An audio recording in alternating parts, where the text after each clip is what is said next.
It's October 27th, 1990. An unknown sketch comic named Chris Farley walks onto the stage of Saturday Night Live. He stands shoulder to shoulder with Patrick Swayze, one of Hollywood's biggest movie stars. It's Farley's first featured role in an SNL sketch, and he completely steals the show.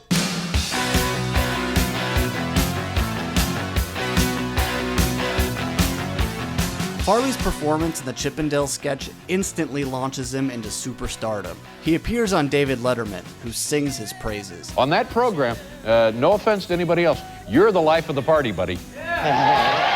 Farley goes on a tear at SNL for 5 seasons, becoming one of the most beloved performers in the show's history. He stars in the heartfelt and critically acclaimed film Tommy Boy, establishing himself as a leading man in motion pictures. By the mid-90s, Chris Farley is one of the biggest comedy stars on earth, but still, he can't seem to forget this punchline. At Chippendales, our dancers have traditionally had that lean, muscular, healthy physique, whereas yours is fat and flabby.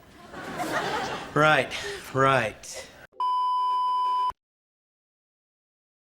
Decades later, fellow SNL star Chris Rock would say, as funny as that sketch was, and as many accolades as he got for it, it's one of the things that killed him. It really is. Something happened right then.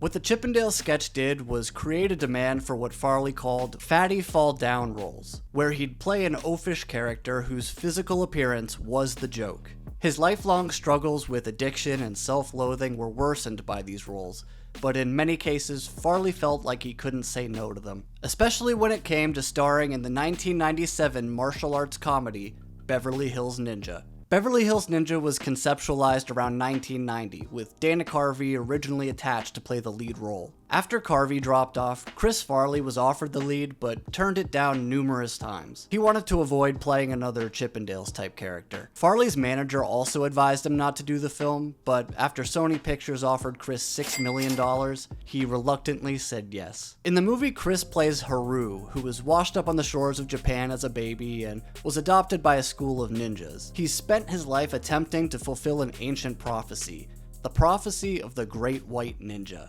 Unfortunately, he's not very good at martial arts. The first fat joke comes before Farley even delivers his first lines. We get a montage of Haru being a bad student while his adoptive brother Kobe outdoes him at every test. Kobe is played by Robin Shou, who's legendary from my childhood for being Liu Kang in the Mortal Kombat movies. He also made a great documentary about martial arts stuntmen. The Ninja Temple Sensei asks Kobe what he thinks about his brother. I love my little brother. His heart's like a flower. His determination's like a tiger. And Kobe. He's fat, he's a fool, and he's an embarrassment to ninjas everywhere. The movie continues to really pour on the fat jokes. It definitely sets a precedent for what's to come. So a woman named Sally stumbles upon Haru at the temple. She's looking for a ninja to stealthily trail her boyfriend, who she believes is up to some shady stuff. In the midst of half a dozen bumbling accidents, he does show some decent weapon handling skills, so Sally hires him. Farley actually worked with a real karate master for 3 months before Beverly Hills Ninja, and the training really paid off. You can see Farley skillfully wielding swords and staffs and throwing some really impressive kicks. According to director Dennis Dugan, the karate master told Farley he'd only work with him if he was off drugs and alcohol, and Farley did get off drugs and alcohol. So Haru goes after the boyfriend, and turns out he's an underworld crime boss named Martin Tanley. He plans on making a fortune peddling counterfeit currency. He sets up a meeting down by the docks because that's where all bad guys meet. As Haru zeroes in on him, Tanley pops this dude because he's bad at crime. The dead guy drops into Haru's raft so the cops think he did it, but Haru gets away by hiding in a vat of worms. The ninjas at the temple believe Sally was trying to frame Haru for the murder, but the white ninja's instincts tell him Sally was being truthful. All he has from her is this matchbook from a Beverly Hills hotel, so he flies to California to complete his mission. The ninjas don't believe in Haru, so they secretly send Kobe to keep an eye on him. Now, Beverly Hills Ninja's gags aren't all just fat jokes. We get this funny scene where Haru goes through a metal detector at the airport.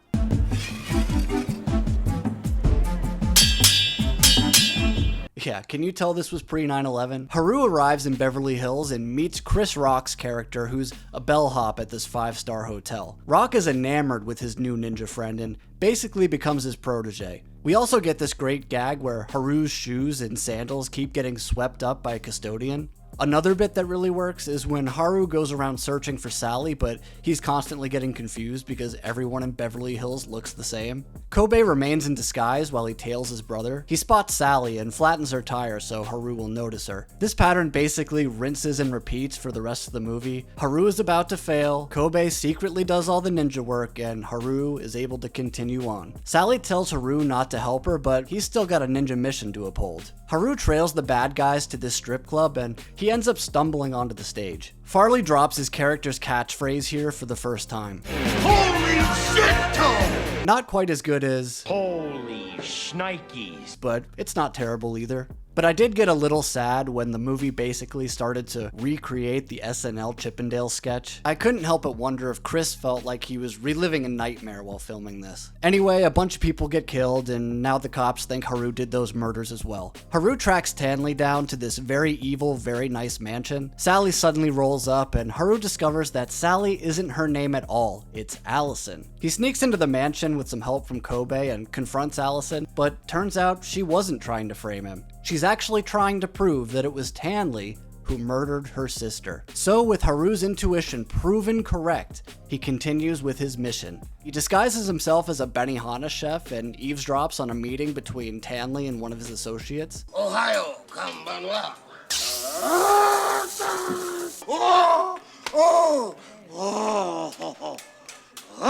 You definitely couldn't do this scene today, or maybe you could, I don't know. Either way, it's the funniest part of the movie. Haru accidentally foils an assassination attempt when a knife slips through his hand. Kobe is there disguised as a woman and he jumps in to save his brother. This guy snatches Kobe's wig off just to reveal an identical hairdo. I don't know if that was supposed to be the joke, but I laughed out loud here. Haru uses his weapons training to beat up a henchman using 2 giant fish, and then he gets away with Allison. To me, this is where Beverly Hills Ninja really starts to feel like a genuine Chris Farley movie. Chris Farley improvised about 90% of this scene. That whole scene was amazing. From him crashing through the doors to him burning his face and using the steak to cool himself off, it was marvelous. There's a bit in there where he takes the lady's scarf and begins mixing it in with the food. That was an accident. The scarf was just hanging there and he saw the opportunity and took it from her. So just as Beverly Hills Ninja starts to give Chris Farley's character some development, along with some funny moments that aren't just fatty fall down jokes, the movie gives us this scene, just to remind us that Haru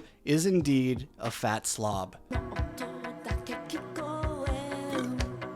Yeah, it's pretty degrading. Haru and Allison discover Tanley is about to meet with this banker, played by Will Sasso. Haru tries to incapacitate him, but Allison does the job herself. Haru disguises himself as the banker and rides with Tanley back to his warehouse. He tries to steal the printing plates, but drops them, blowing his cover. Tanley captures Haru and leaves him in his bad guy van while procuring the remaining plates from another crime syndicate. Allison ends up saving Haru, but she gets captured herself. Unsure of what to do, Haru astral projects back to his sensei, who actually gives the white ninjas some real encouragement for the first time in this movie. I tried to stop this mission because I feared for you, but I was wrong. You must continue. It is your duty as a ninja. Sensei, you just called me a ninja. Yes, I guess I did. So, with some renewed confidence, Chris Rock by his side, and Kobe secretly doing all the work, Haru heads to the warehouse to rescue Allison. He scales this palm tree and bends it back and forth, launching himself inside. He's immediately caught and outnumbered, but Kobe appears right in time to fight alongside his brother. Kobe holds off the guards and Haru goes to save Allison, who's tied up next to a bomb that's gonna blow in 10 minutes. 5 minutes? Kobe gets beaten down by the guards. He's about to be turned into firewood, but Haru flips down and saves his brother. At last, Haru's inner warrior has been summoned. No longer is he just a bumbling fool with a heart of gold. When his brother needed him most, Haru became the great white ninja we always knew he could be. Haru and Kobe fight off the guards. These two guys give each other the flying nut high five, and as Kobe is about to take out Tanley, Haru cuts a rope and plunges a crane hook into his brother's head.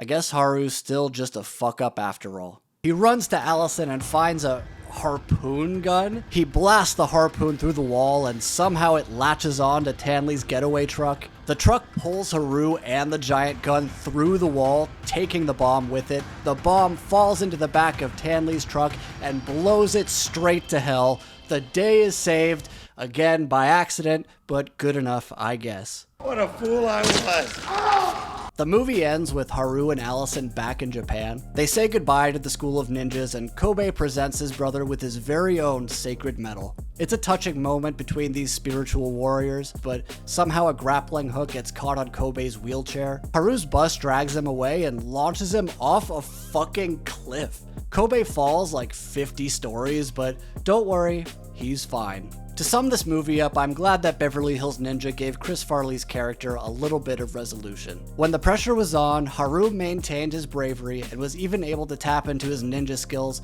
when his brother needed him most. Unfortunately though, this silver lining wasn't enough to sway Chris Farley. At the first screening of Beverly Hills Ninja, Chris's manager Bernie Brillstein noticed that the actor seemed a little distraught while watching the film. After the first screening of Ninja, I took him into the bathroom and he just cried on my shoulder. Cried and cried. It was one of the saddest things I've ever been through. Farley hated what he saw. It was the Chippendales archetype all over again, but on a bigger screen with a longer runtime. And soon after, Chris would become lost in his final downward spiral. Chris was off drugs and alcohol during the whole prep and the whole shoot. He was clean with me for 6 months, but when we were done with whatever happened in his life, he went back, and that's what killed him. Chris Farley died of a drug overdose in December 1997, less than a year after the release of Beverly Hills Ninja. Is Beverly Hills Ninja a good movie? No. Is it a bad movie? Yeah. But was Chris Farley funny in it?